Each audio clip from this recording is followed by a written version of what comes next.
Greetings, redheads. Thank you for joining me in another episode of your favorite show, the one, the only Reds View. Of course, I am your gracious host, the one, the only J Red, man. Thank you, everybody, for joining me. Everybody pile on in the room. Man, did y'all miss me? Did you miss me? Well, guess what? I missed you too. That's right, man. So over the Thanksgiving break, there's a couple of things that happened, man. Y'all know since Kendrick Lamar has dropped his album, this Drake suing stuff has been going on, man. I've been trying, I wanted to chime in on it, but I had to get a whole new computer. That's the first thing. I had to get a whole new computer. And then also I celebrated my birthday, went out of town to my hometown. That's right, Mobile, Alabama. And I turned up for my birthday party at the LaFleur All Class. So that's where I've been. All right. So before I begin this video, how could I forget? Make sure that you subscribe to the channel. Subscribe to the YouTube channel, which is youtube.com/RedsView. It is scrolling across your screen right now. But yeah, just back to what I was saying. Man, I've been missing out. I've been MIA from the YouTube streets. If you've been watching me on Instagram, I've been commenting. If you've been following me on Facebook, I've been commenting. But I ran into a couple of computer issues, right? Man, my MacBook had messed up on me and stuff like that. So I had to upgrade, get my stuff together. And man, here we are. We're back live and in full effect. And I'm glad to be back here with everybody. I know some people probably been wondering. My subscribers, shout out to everybody, man. I know y'all been wondering where I'm at. Listen, I've been following everything, and I'm late to the party on the YouTube streets, but I've been keeping up with everything. That's why I would say that y'all should follow me on social media, and we will talk. We have a lot to talk about tonight. It's a lot of stuff that's been going on, man. But yeah, most importantly, make sure that you subscribe to the channel. Go ahead right now, youtube.com/RedsView. Also, be sure to hit the like button or the dislike button. It is all good as long as we get some traction. Hopefully, everybody had a good turkey day. Hopefully, everybody had a good holiday. Thanksgiving break, it is over. Now we're gearing up for Christmas and more stuff that's, the holidays that's coming. Because for me, after Christmas and New Year's, I'm looking forward to Mardi Gras because I'm from the birthplace of Mardi Gras. So, man, we have a lot to discuss. Like I said, shout out to my A1 since day ones, Trio 301, Ashley Carver, Maya, Zero. Shout out to all of y'all who are going to be chiming in. Don't be afraid to comment, okay? Comment in the chat, because how this goes, if you're new to ResView, I always share your comments, or as many of them as I can, so we can chime in on the discussion. I can read them and then have some proper dialogue with y'all. Okay, man. So let's go ahead and address the elephant that's in the room. All right. Andrew Schulz. Andrew Schulz wants to buck break K-Dot. He wants to buck break Kendrick Lamar. What in the world is going on here?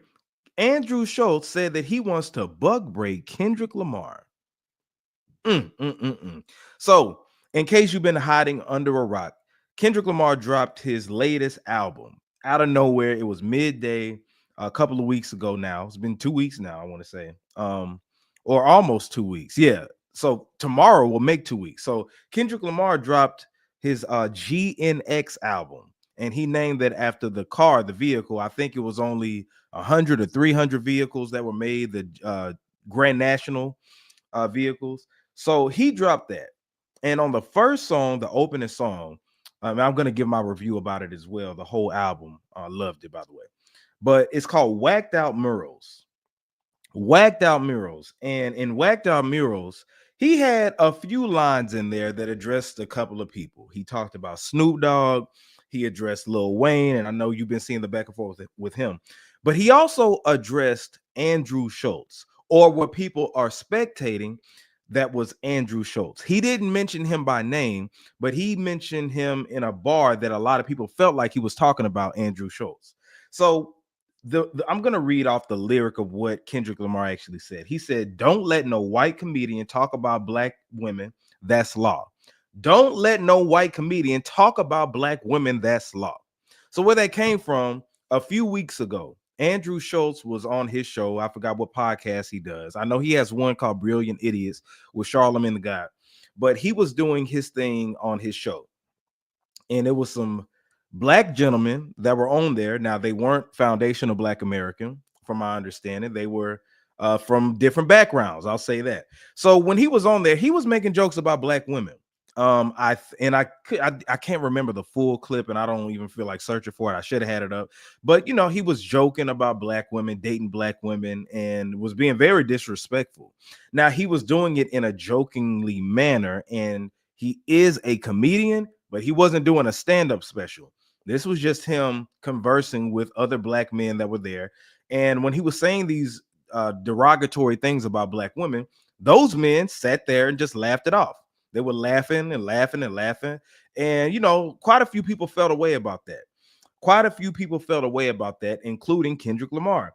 So when he said, don't let no white comedian talk about black women, that's law, a lot of people felt like he was addressing Andrew Schulz. So Andrew Schulz, who's also been covering the beef between Drake and Kendrick, he seems to have been pro Kendrick when it came to Drake.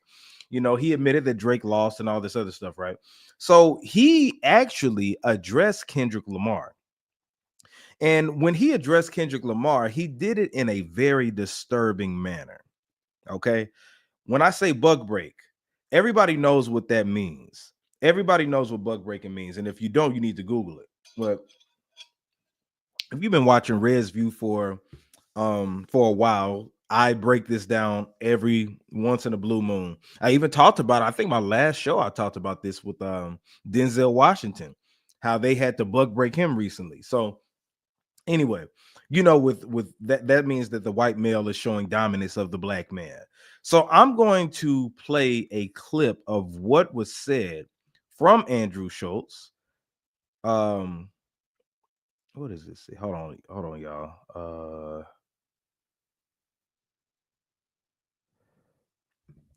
Y'all give me a second. Hold on just a second. I thought I had this together. Hold on just a second. Give me a second, y'all. Allow later. Okay, let me see if I'm able to play the clip. Okay. All right, here we go. All right, so this is fair use, by the way. Fair use. I'm playing this clip from Andrew Schulz, and I'm not going to play the full thing, but I want everybody to listen to what was actually said on here. All right, so this is your boy Andrew Schulz. Listen to this. Fair use, fair use. They'll shoot, they'll do whatever. I'm not a tough guy, y'all do. But just Kendrick, I would make love to him. And there's nothing he could do about it. Just Kendrick Lamar, I would make love to him. And the only thing that he could do is decide if it's consensual or not. That's the only thing he could do. Okay. So right here, Andrew Schulz says, I would make love to Kendrick Lamar. I would make love to Kendrick Lamar, and there's nothing he could do about it. Let's play that again. Let's hear it again. They'll shoot, they'll do whatever. I'm not a tough guy, y'all do. But just Kendrick, I would make love to him. And there's nothing he could do about it. Just Kendrick Lamar, I would make love to him. And the only thing that he could do is decide if it's consensual or not. That's the only thing he could do. If it's me and Kendrick, this is about physics. It's about physics. I don't even know if I'll get hard. Okay, all right. Okay. Man, okay, so yeah, that's your boy Andrew Schulz, man. That's your boy Andrew Schulz. Unbelievable. I'll say that, unbelievable. The fact that he felt the need to say that about Kendrick Lamar, it's very disturbing. And that's what you call modern day bug breaking. See, he did this in a jokingly manner. But that's something that I don't find funny. That's definitely something that I don't find funny. And a lot of other people didn't find it funny either. And I feel like that is very, very extremely disturbing. That instead of addressing, because he said, I think he said something along the lines of Kendrick Lamar has to know how to take a joke, right? When he said that stuff about black women, he's saying that Kendrick Lamar has to know how to take a joke. So my thing is, are comedians funny? Yes. Do they make light out of the darkest situations? Absolutely. But what I would say is, let that be on stage if you're going to actually do that. Why isn't it on stage? You know what I'm saying?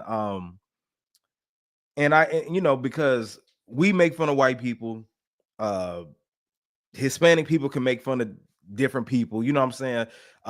And I get the aspect of comedy because some comedians have said the most disturbing things, but they made them funny. You know what I'm saying? Like even Dave Chappelle had a PDF PDF file joke, you know what I'm saying? About Macaulay Culkin and Michael Jackson and stuff. And even though it was uncomfortable to laugh at, it still was funny. So I get the aspect of comedy, but in a comedic setting, as far as on stage, maybe I could see that. But if you're just sitting down having a conversation, I don't agree with that particular aspect of it. So that threw me off. Now with the whole Kendrick Lamar, like his whole thing was, yeah, if I was with Kendrick Lamar, see if he don't have his goons around him, because I know he's from Compton, he got tough guys around him. But if I had him to myself, I would have sex with him. And he's talking about sodomy, right? What is funny about sodomy? That's what I really want to know. Like, how did it get to this point where he's talking about sexually assaulting Kendrick Lamar? So instead of, addressing what he said completely, he decided to go off the rockers and talk about sodomy. You know what I'm saying? Like with Kendrick Lamar. And I don't see how anybody, and it's so disturbing in the fact that Peter Rosenberg, another white gentleman, he called him out and had to say, listen, I'm white, I'm in the culture, but don't group us all white people together on this one, because this is disturbing. And I don't fault him for that at all. This was like, I just don't understand the aspect of how this could be perceived as funny, because the dudes who are laughing, you hear them chuckling it up. You know what I'm saying? They over here, like that's not cool. That's not cool at all. You know what I'm saying? So I just, like, if you just listen, let's hear what he said again. I would make love to him, and there's nothing he could do about it. Just Kendrick Lamar, I would make love to him, and the only thing that he could do is decide if it's consensual or not. So decide if it's consensual or not. So that's buck breaking. That's buck breaking. That's what that is, And I would say that there should be outrage from everybody. I know Black Twitter has been talking about it all day, Black X, whatever you want to call it. But this bug breaking, this has been historical, and him doing that, he said that on purpose, modern day. This is modern day bug breaking, but bug breaking was going on back during the plantation, when white males showed dominance over black males. Hey, I just had sex with you, I committed sodomy on you in front of your people, so that devalues your manhood. I took your manhood in front of everybody. And it's an uncomfortable conversation to have, but in a jokingly manner, that's what he's talking about. He didn't say, hey, I'm taller than Kendrick Lamar and I feel like I can go toe to toe with him. I felt like we could throw blows. I felt like we can throw hands. He's saying if we were locked in a cell, I could commit sodomy. And all he could do is decide if it's consensual or not. What kind of sick, twisted thing is that to say? Where do you even come up with that in your head? Like, yeah, I would commit sodomy. I mean, that's pretty much what he said, So anybody that supports that type of behavior, shame on you. Anybody who finds that type of behavior funny, him even saying that, like, that was very disturbing. Very disturbing. And who is his sponsors? Who are Andrew Schulz sponsors? Like, I want to know, like, we need to hit the higher ups. Who's over in control? Because that's a criminal act he's talking about doing to Kendrick Lamar. What if he said that? What if Nicki Minaj? What if Nicki Minaj, he had a beef with Nicki Minaj and she called him out for talking about black women? And he said, hey, the only thing I would do is just have sex with Nicki Minaj. If we were locked in a cell, I would have sex with Nicki Minaj, and the only thing she could do is decide if it will be consensual or not. Oh, they will be hollering the R word already, right? What if he said that about a white woman?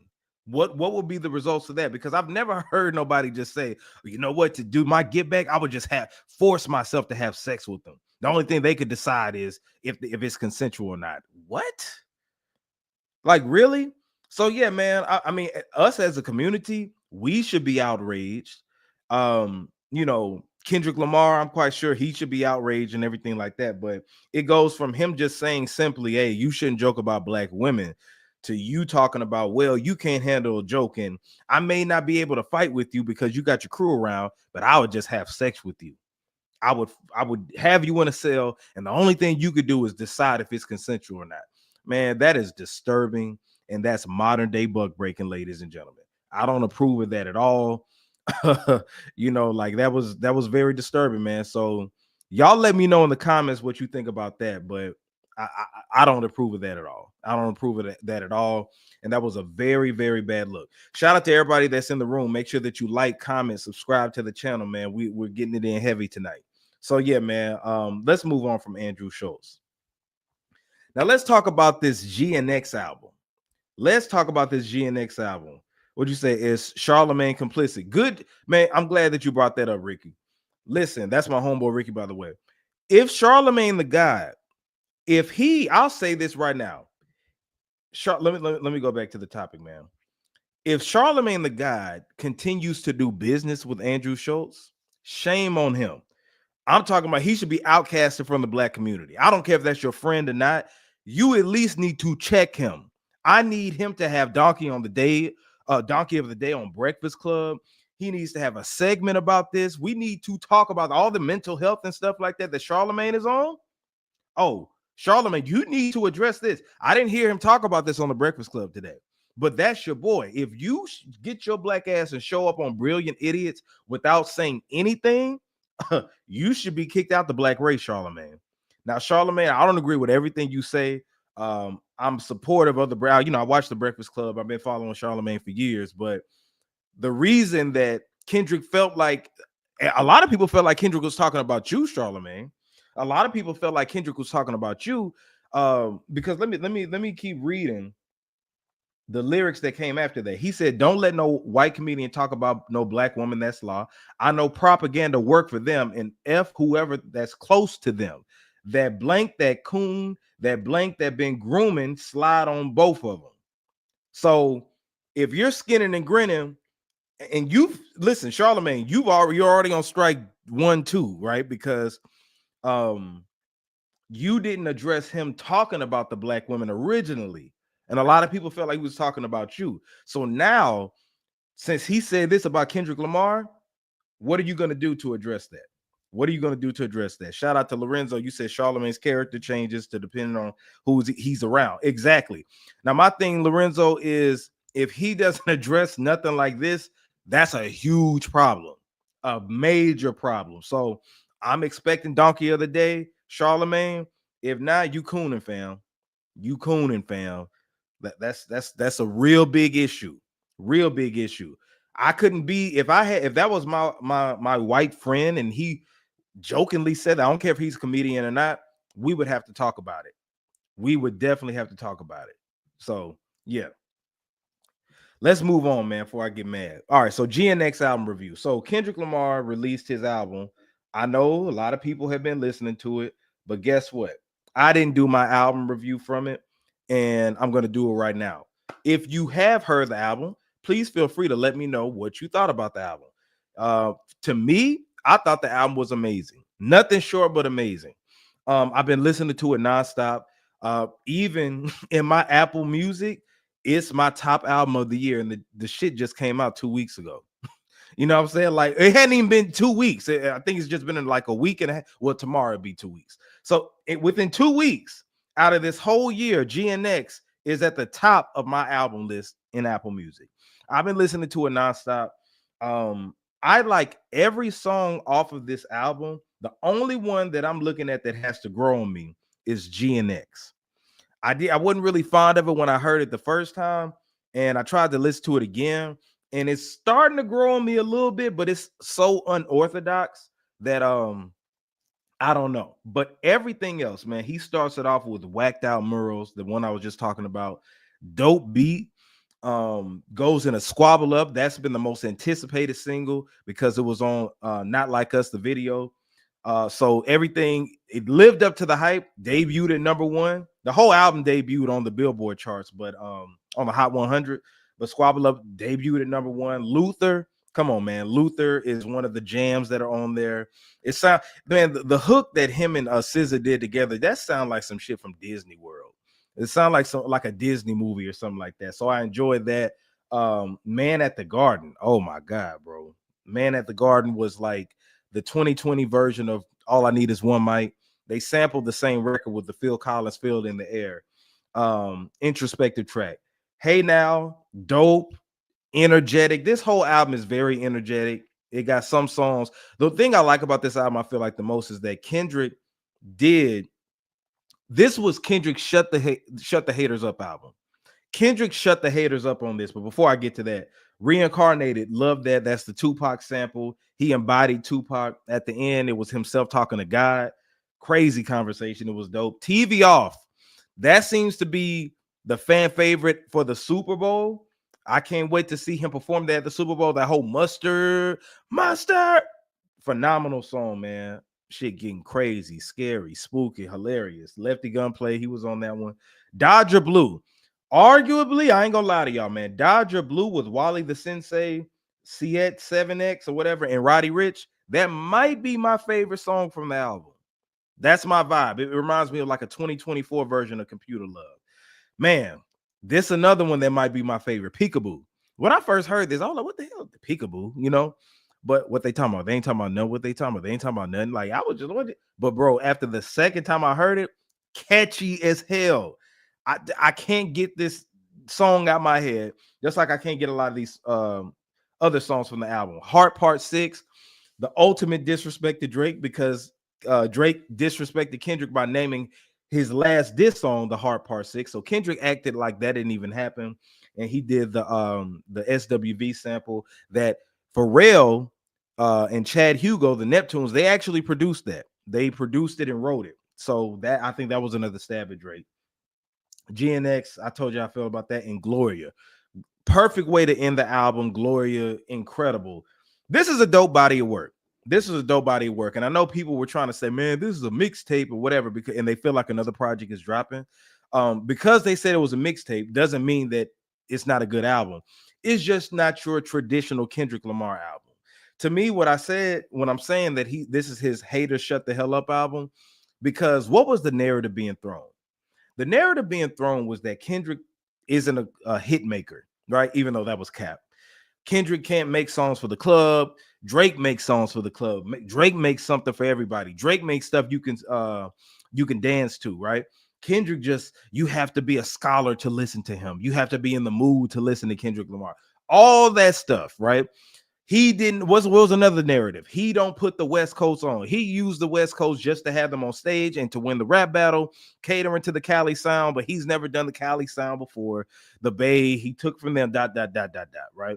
All the people that came on stage with them. Yeah, he don't never tweet about their albums. He don't never post the albums. So guess what he did? He got all of those people. Well, I ain't gonna say all of them, but he got some of those people, sprinkled them on this album. This is a pure West Coast sounding album. And all of y'all that were out there talking about, I ain't feeling it. You either are a hater, or B, you just don't like the West Coast. And I'm fine with it. I'll push the line with it. We could be in a 3-hour time difference. You know, that's what he said from, Euphoria. But man, all together, man, like this, I'm enjoying this album, man. It's not the traditional Kendrick Lamar album, because usually you can play his albums front to back and it's a story involved. There's no story in this. This was just straight up West Coast. I'm giving y'all, I think this was smart. I think this is smart for this particular reason, because Not Like Us still is on the top of the charts, right? It's on like number 19, I think, and I think it's going to jump back up because of this lawsuit. But Not Like Us has been going strong for 6 months. 6 months. So what do you do after that? Do you go to the watch the party die route, or do you go into I'm gonna amp stuff up route? I'm gonna give something that everybody can vibe with, everybody can dance to, and sprinkle in the traditional Kendrick Lamar sound in it. I think he did a phenomenal job, and it's my favorite one for this year. You know what I'm saying? Now, does it compare to Pimp a Butterfly in his previous albums? At first I said no, because it was different, but I don't know, man. I'm kind of feeling this album more than Damn, to be honest.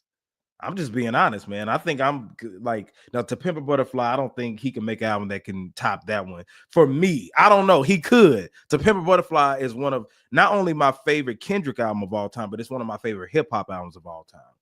But this one right here, it's up there, man. Like this is his Stillmatic, right? And the reason I'm saying that is because Mr. Morale and the Big Steppers came out and previously didn't really have any hits on there. I didn't really like the album like that, but this was his comeback album, the album right after the beef that had a lot of attention. But I think it was a great album all the way through and through. So yeah. Oh, Rick, what you say? Am I tripping, or is Schulz only relevant at this point because of connection to Charlemagne? You could be right. I don't know. I don't. That's the only time I know from him, or I hear from him. But yeah, man, GNX, man, perfect album. If I had to rate it, I mean, right now I would give it like an 8.5 out of 10. I would say, or maybe 9 out of 10. I don't know. I think probably like an 8.5 because I think some of the songs, like especially Dodger Blue was cut. It felt like it was cut short. I want it to be longer. You know what I'm saying? So I don't know. Maybe 8.5 or 9 out of 10. I don't know. I think I might go with 9 out of 10, man, because it's just something in this album that just it's been on replay and it's been stuck in my head. But I love the album. Now let's address this first week sales debate. Now it came out and debuted 319,000 the first week, and it's on track to do 160K the following week. Now I saw this whole debate on Twitter, and they were talking about, oh, he ain't doing Drake numbers. Drake for All the Dogs did 400,000 the first week, and then on the Joe Budden podcast, a lot of people felt like he was going to drop an album. Kendrick was going to drop an album during the Super Bowl, which I thought he was going to do. I thought it was a genius idea, right? But Kendrick dropped this on a random Friday at a random time, midday. It was a midday release.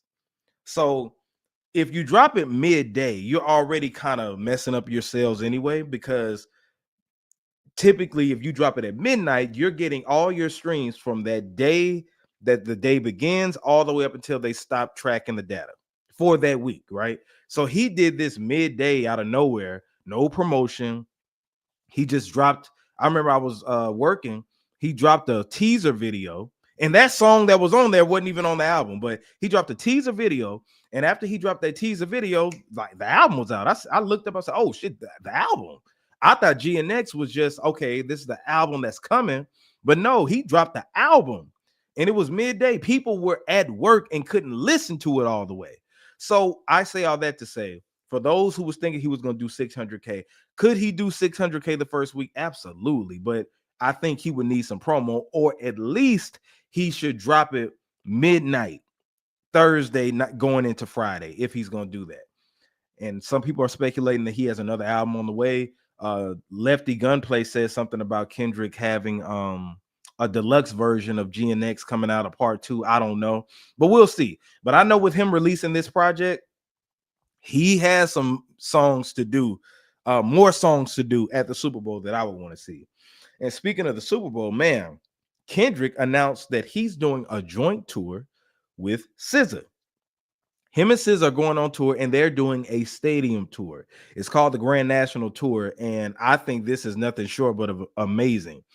Now, there were already rumors that Kendrick Lamar was doing a stadium tour, and we didn't know if I was questioning it. Y'all remember one of my videos, I questioned it, and I was like, could he do that? Does he have the capability of doing that? And it turns out he definitely is going to be doing that.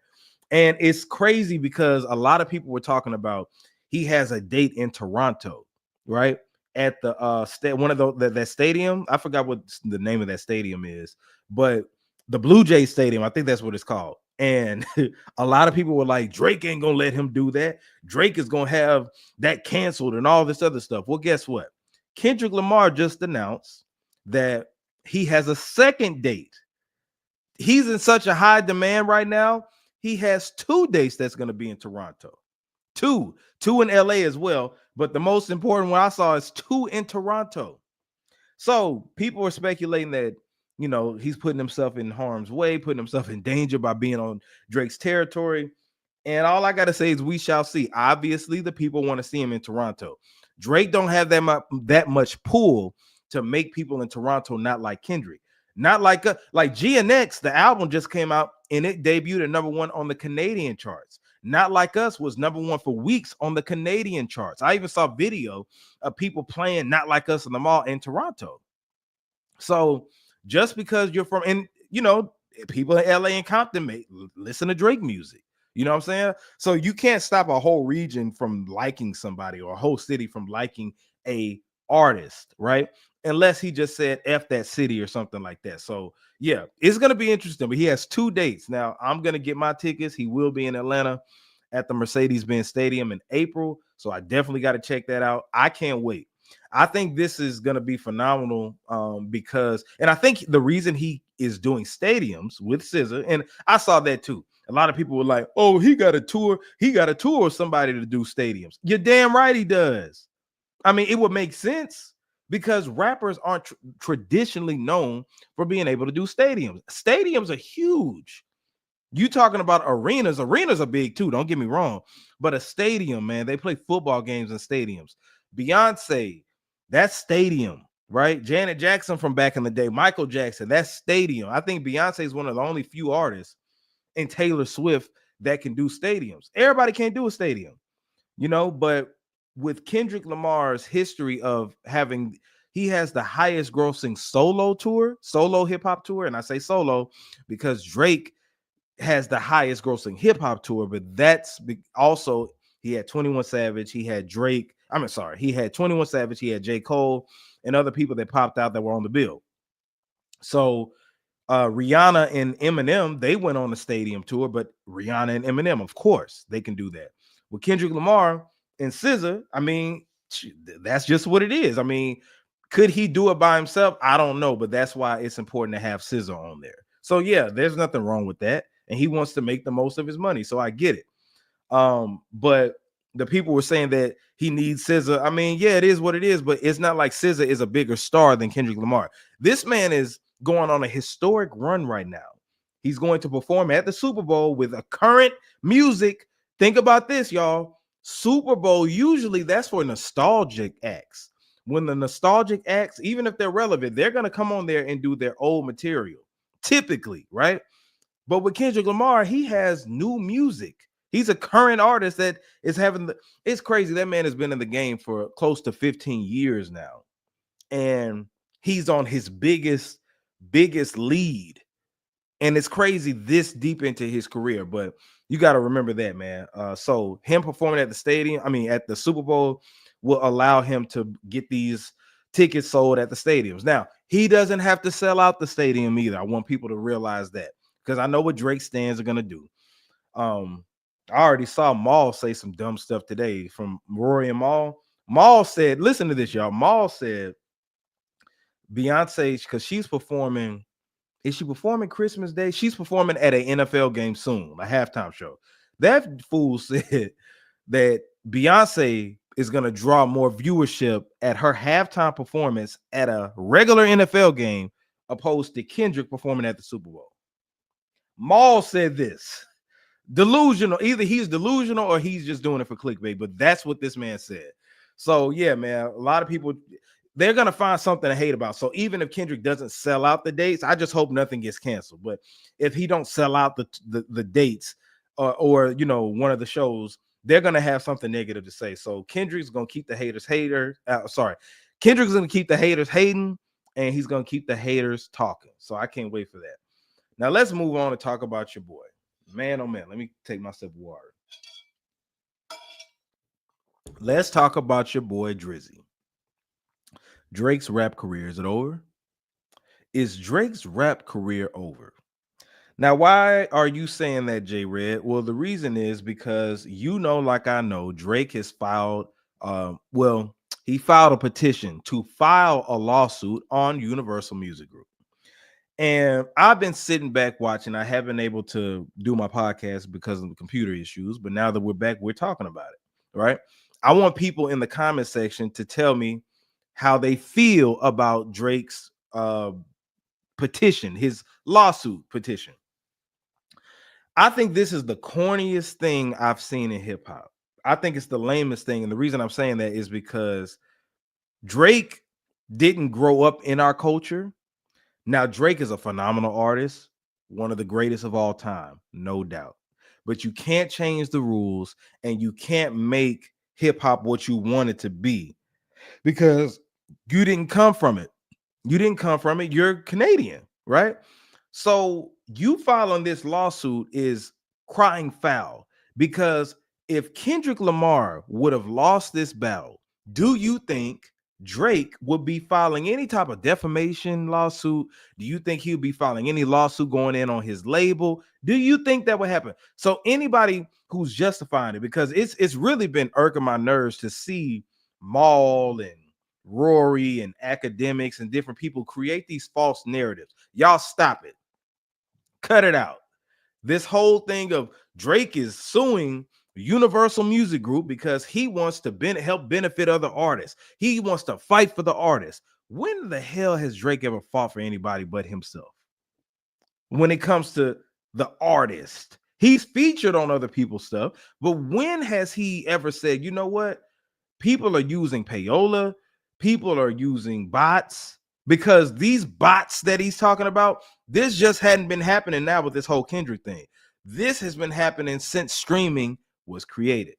Drake has benefited off of it just like everybody else. So for him to point this out and go at his label saying, hey, you know, that's not fair. Y'all promoted this song, all this, Not Like Us was going to be a hit regardless and didn't need bots. What I feel like what happened, they saw the success that Not Like Us was already having.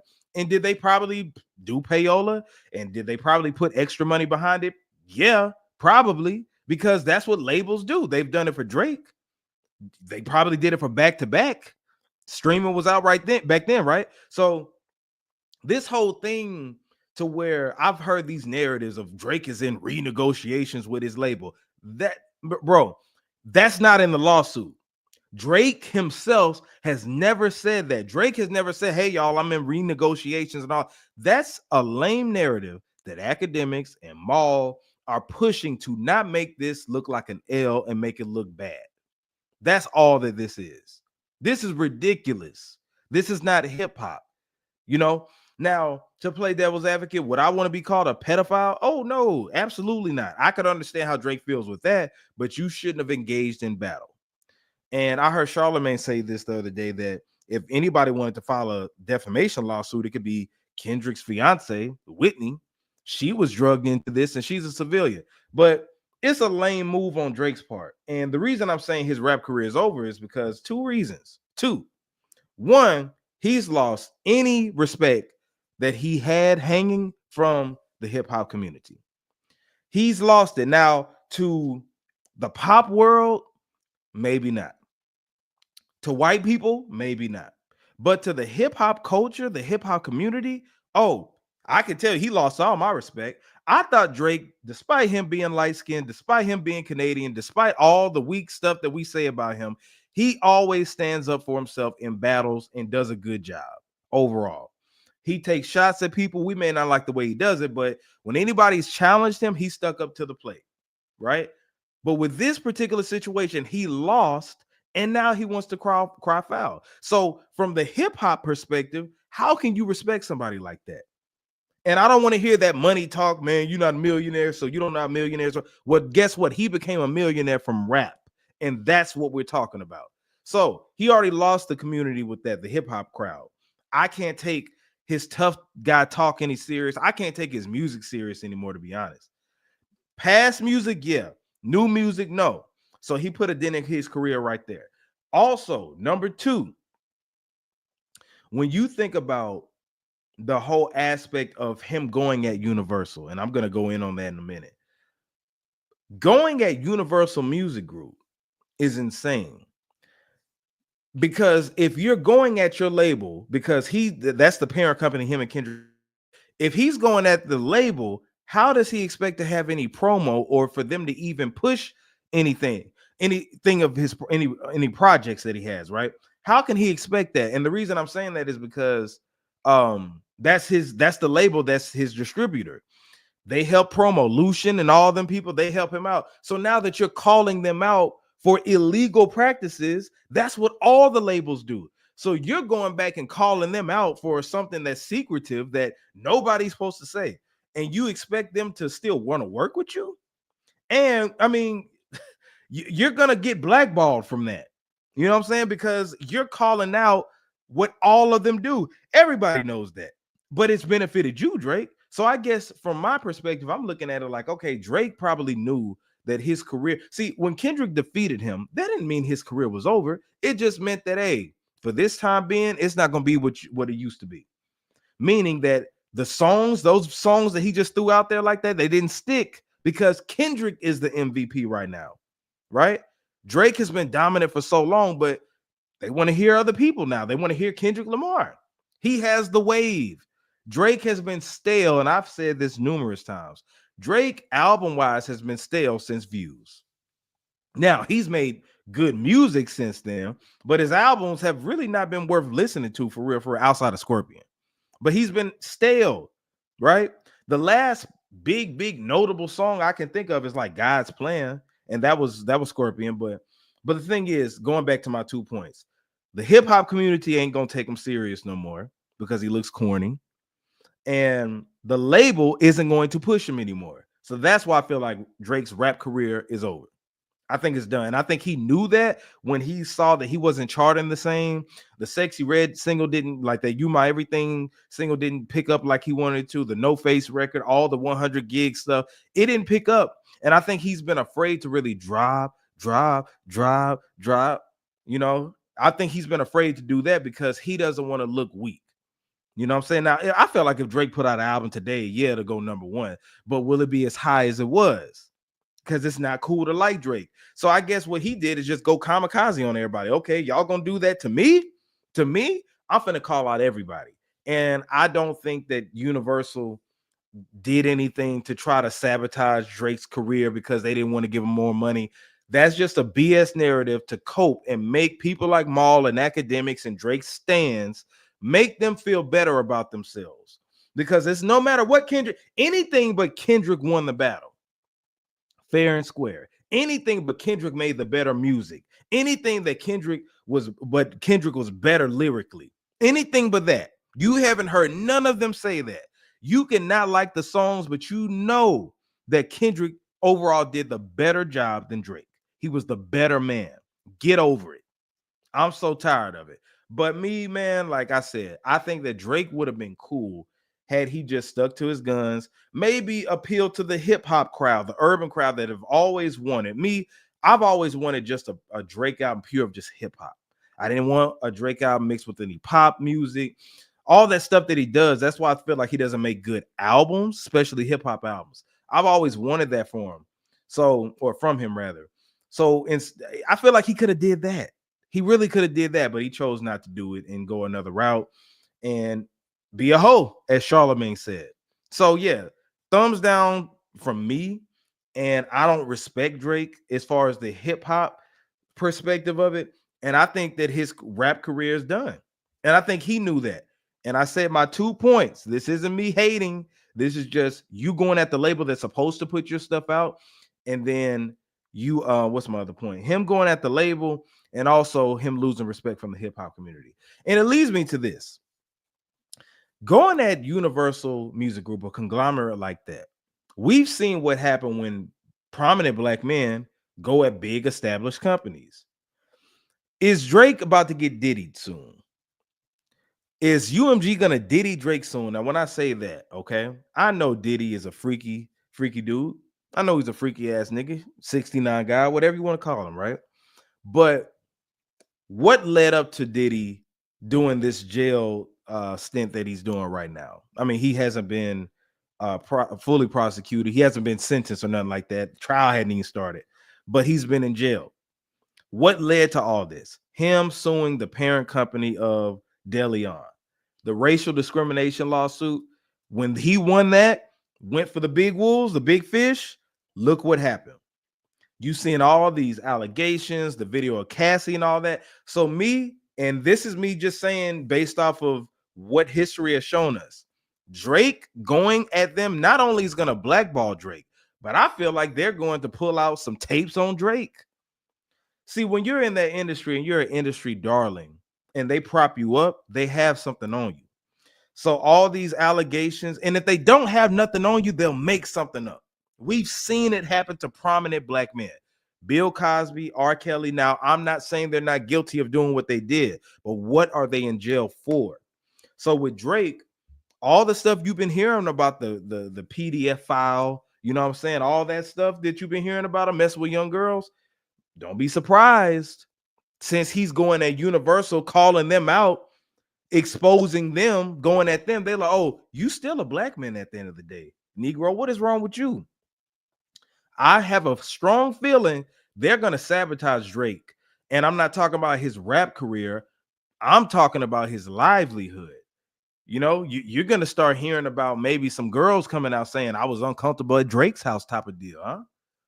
That's what I feel. Now, I'm not wanting that to happen. I don't want nobody to go to jail, but I know how things work. See, they were trying to compare this to the Michael Jackson thing, which I don't think is the same. Drake trying to, fight the system and all this other stuff like he's a martyr. No, but look what happened with Michael Jackson. The child molestation stuff came up, right? You know, that whole NBC thing. Bill Cosby was trying to buy NBC, whatever the case may be. And I heard Dr. Umar say something like R. Kelly did not sell his masters, and then they did. I don't know how true that is, but it seems that when black people want to do for self, something happens. And with Drake willingly calling out Universal Music Group, one of the most if not the most powerful parent company record label in the world, you think he's just going to do that, win the suit, and it's going to be okay? Because he's not going to win. I can tell you that. But it's going to be backlash from it. And even if Drake was squeaky clean in this industry, they'll make something up. I'm sure he's had parties at his houses.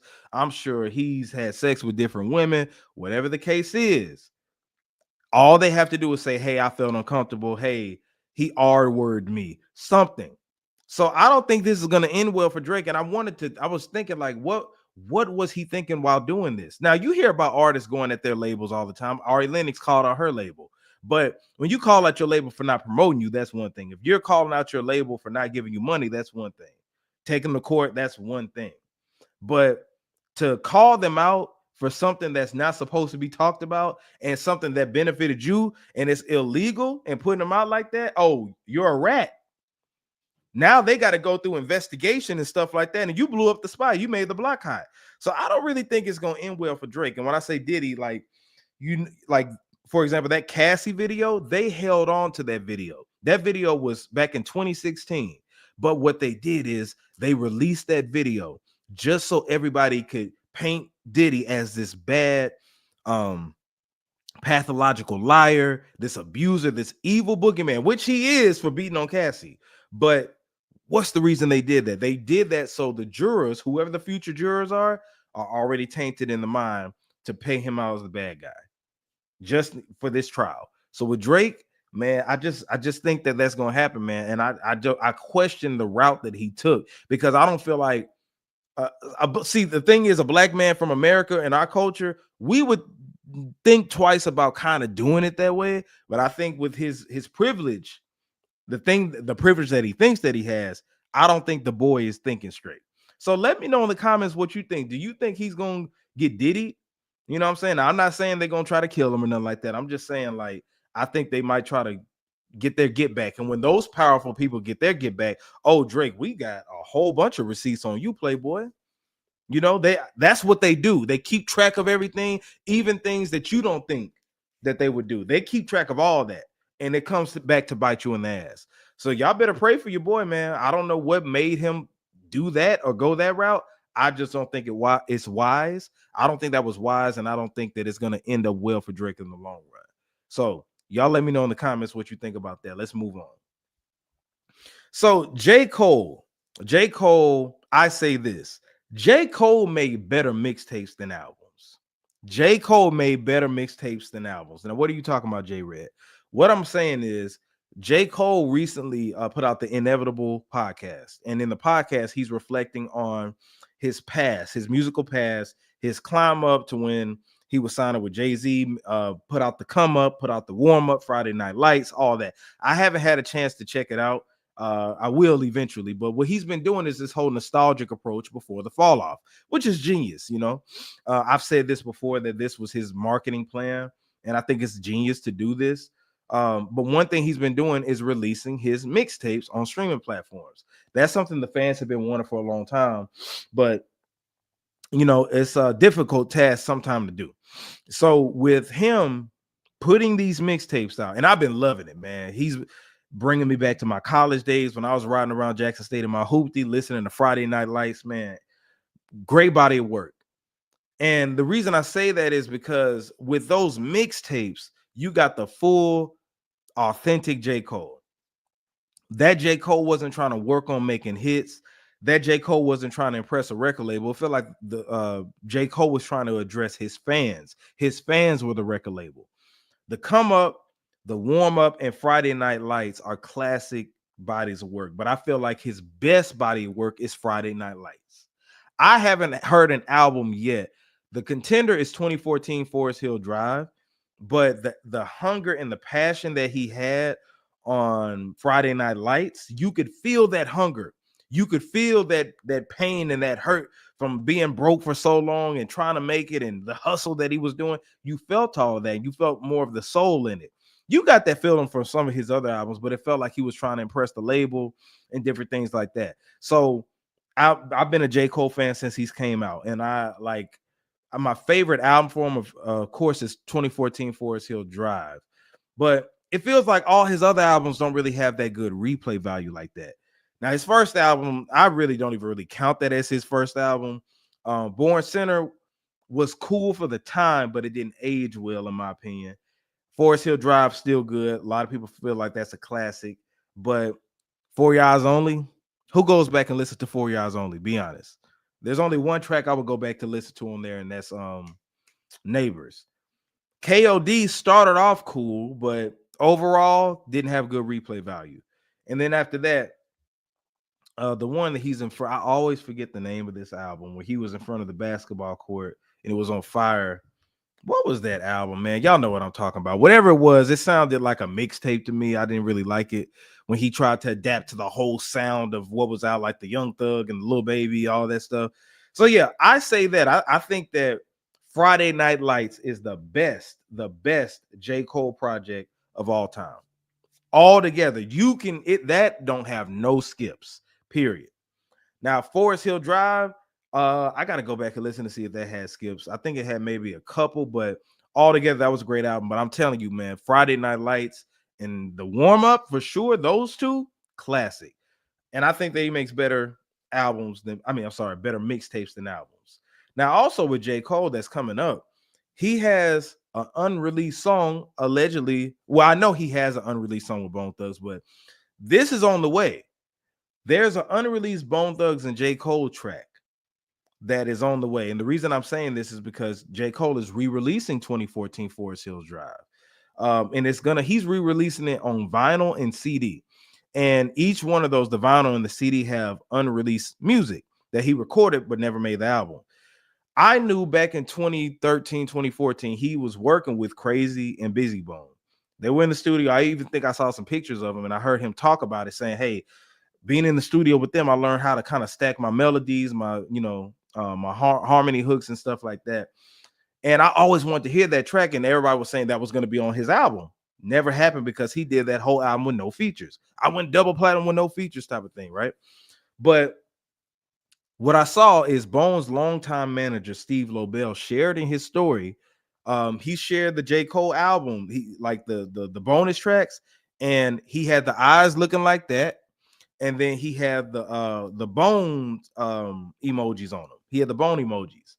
So with that being said, it made us, the Bone fans, be like, oh, so one of those songs are the songs that wasn't released.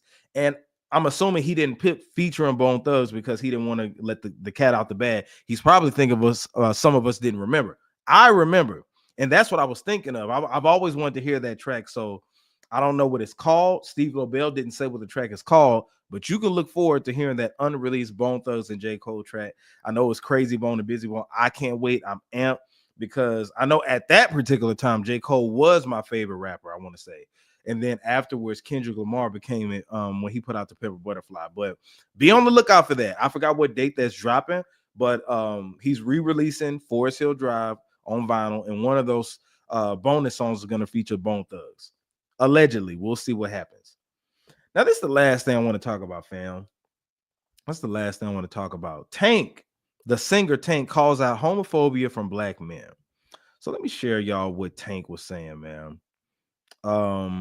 Where is it at my IG? Okay, so shout out to Holding Court Podcast. He does some real good interviews. Used to be with Master P back in the day, and I love Holding Court's podcast. But listen to what Tank said, and this is fair use, by the way, but this is very interesting. Listen to this. Fair use. Am I hearing the challenge of sexuality or the double standard? It's us. Mm-hmm. It's us. There's something about When you say us, black men. Yep. black men, okay. There's something about black men and the homosexual conversation Mm-hmm. that is it is a mess. Mm-hmm. The phobia as it relates to black men is the elephant in the room. Mm-hmm. And no one will actually articulate their devastation, right? Because What is he talking about? Seriously, keep going. you have to think, like, for a black man, the worst thing to be called Yep. Mhm. It's gay. is gay. Yeah. Is it though? I mean, it's one. It could be. It's one of them for sure. But let's keep going. The first thing somebody's going to allude to, whether you are gay or not, Mhm. when they're trying to assassinate your character Yep.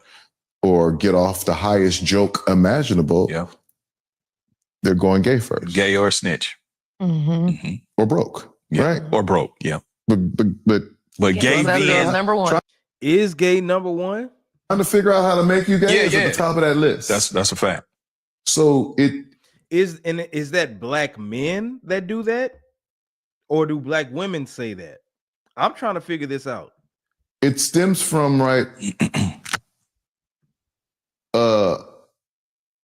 something within our culture Mm-hmm.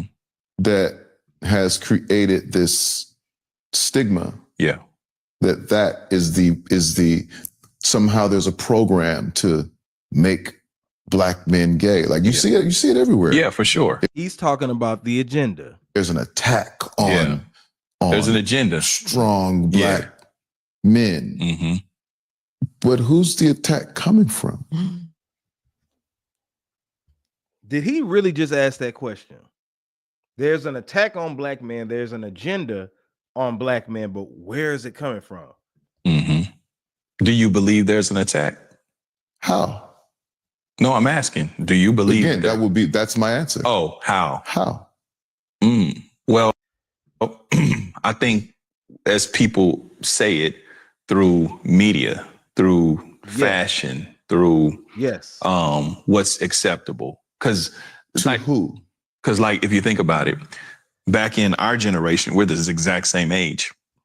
We didn't see homosexuality. It's been around since the beginning of the time, but Right. it was your auntie's friend, your uncle's friend. You know what I mean? Yeah. But now it's more in your face, more. And yeah, I'm gonna stop it right there. So Tank, his whole thing is the world is smaller, right? Since the world is smaller, you get to see people more. But there is an agenda, Tank. And Tank, weren't you one of the ones? Matter of fact, a few years ago, you said you like getting your salad tossed with your legs in the air. Remember that? You know, Tank has said a lot of questionable things, and I'm not knocking anybody's lifestyle. You know, this isn't to get on anybody's lifestyle, nothing like that. But there's obviously been an agenda on the black man. And you're saying from who? What do you mean? The dominant society. Tank, you're not slow. I think, and Tank, cool dude. I love Tank's music. I respect Tank for the artist that he is, but he's wrong on this one. And, he's the same one. Remember that he said that, hey, just because you may have sex with a man doesn't make you gay. You remember that? Remember he was on some, say that if you give a man some head one time and figure that it's not for you, that means that you aren't gay. Like what? That's a part of the agenda right there, Tank. Saying that, hey, maybe if you try something out, like equivalent to like, let me try that pizza. Oh, I don't like that pizza, so I'm not gonna eat that. You're saying if I do something or have sex with a man and I figure that ain't my thing. That makes me not that. Man, Tank, come on, bro. See, that's how you know he's programmed. Either he's programmed or he's a part of the agenda to spread that fallacy on everybody, to spread that lie that it's not one. Talking about who? The only reason you will say that is if you're a part of that community. And if that's the case, then go ahead and say it. But you're not fooling anybody with that. Like I said, I'm not knocking anybody's lifestyle, but I hate when that term homophobia gets thrown on the black men as if we are afraid of anybody that lives a different lifestyle. That's not true. It's just simply not true at all. And there are other gay people in different race groups pointing black men out like it's a big thing with us. What are you talking about? There are people in other countries that go against that lifestyle, you know, different race groups and stuff like that. Why do black men get singled out? And no, that's not one of the worst things you could be. I mean, well, yeah, it is one of the things you don't want to be called, but like holding court said being broke, you know what I'm saying? Being a weak man. There are different things, being a snitch. You know what I'm saying? All of that goes in a counterpart, but Tank is just trying to say, okay, if somebody call you gay, that's the ultimate form of disrespect. Well, I mean, if that's not their lifestyle, why would they want to be called that? You know, maybe they don't like to be called that because there is an agenda in place to take an effect on us, our kids, all that stuff. So Tank doing all of that, saying all that, thumbs down to you. Like I said, I respect Tank, but I get tired when that whole homophobia thing gets tossed around to black men. Like we're the only ones that aren't accepting of that. That is cap. You see gay people all in the churches. We have gay family members. We have gay friends, gay relatives, all of that. Just because somebody doesn't want to be a part of that community, you know, doesn't mean that they have something against them or they're afraid of them. So yeah, you can go on with that BS, Tank. You can go on with that BS, and maybe you need to come on out the closet because you're doing this. This like the third or fourth thing that you didn't say that is very questionable. Saying that there ain't no agenda. Come on, bro. Chill out. Get out of here with that. Oh man, but anyway, man, it is good to be back with the fam. This has been a great episode of Red's View. Hopefully, everybody had a great time hanging with your boy. Make sure that you like, subscribe, and share the channel. All of my people who responded in the chat, thank you so much. People who will be watching this in the future, make sure that you comment, join in on the discussion. We got a lot to discuss coming up soon because in a couple of weeks, we're going to do our year-end wrap-up show. We're going to do our year-end wrap-up show. We do that annually around the holidays. I'm going to get CJ, OVO CJ. I'm going to get him, and I'm going to get DJ PM, and we're going to talk about the biggest albums that came, our favorite albums. We're going to talk about the overrated people, the underrated people, the failures, just all of that. We're going to talk about all that pretty soon. But man, make sure that you follow me on all social media platforms at JAYR3D. Make sure that you, of course, subscribe to the channel, youtube.com/RedsView, going across your screen right now. Anyway, man, I had a blast with y'all. This is J Red Redsview. I'm signing out.